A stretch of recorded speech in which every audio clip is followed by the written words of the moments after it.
And the book, and I kind of brought this up right before we hit record, you're going to learn Challenger, right? That's what the book is about. But for me, as I'm reading it too, is you take everyone step by step from how did you get from the space mission and all of these amazing things in technology to this disaster happening. Because when I was finished with it, I didn't say, now I know how the Challenger happened. The question I was left with, how did something like the Challenger not happen sooner? Because it seemed like there was these amazing feats of engineering, but a lot of risk underneath all of that.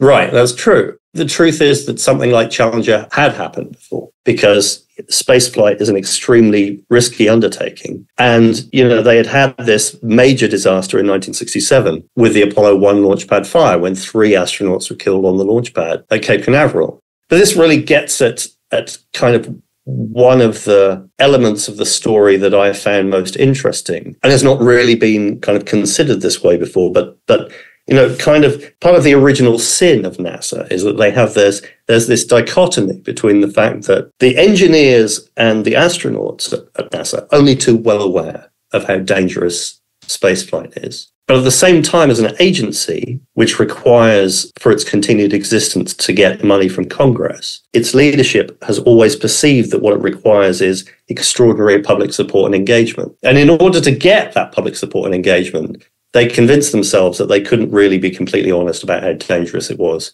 to fly people into space. And the great example of this is that before the Apollo missions, the manned Apollo missions were launched, the NASA leadership commissioned a statistical analysis from General Electric of what the chances would be of safely sending men to the surface of the moon, landing them there, and then returning them back to Earth. And GE came back and they said that the chances of successfully doing that were less than 5%. Now, when the then administrator of NASA learned the statistic, he read it and then quietly had all of that information buried, because he realized that if they went public with this information, then people would just not have any tolerance for any enterprise that had this level of risk and that low level of potential success. And then historically, as a result of that study, after that, NASA didn't really bother with those sorts of statistical studies thereafter, because their subsequent experience bore out that obviously they sent several missions very successfully to the moon.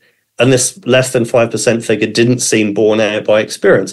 So they kind of institutionally felt that they could disregard those sorts of studies. But the truth is that, those Apollo missions, they got very lucky with them. And the one that was nearly a catastrophe, Apollo 13, instead of becoming recognized as a near disaster, became lauded as this triumph of heroism and engineering, as they brought these 3 men successfully back from deep space after this massive explosion crippled their spacecraft. It contributed to, NASA's own mythos of the fact that they can constantly achieve the almost impossible. As time went by and the shuttle program developed, that conviction that they could do anything they wanted began to seed a level of hubris that I think ultimately led to what happened to Challenger.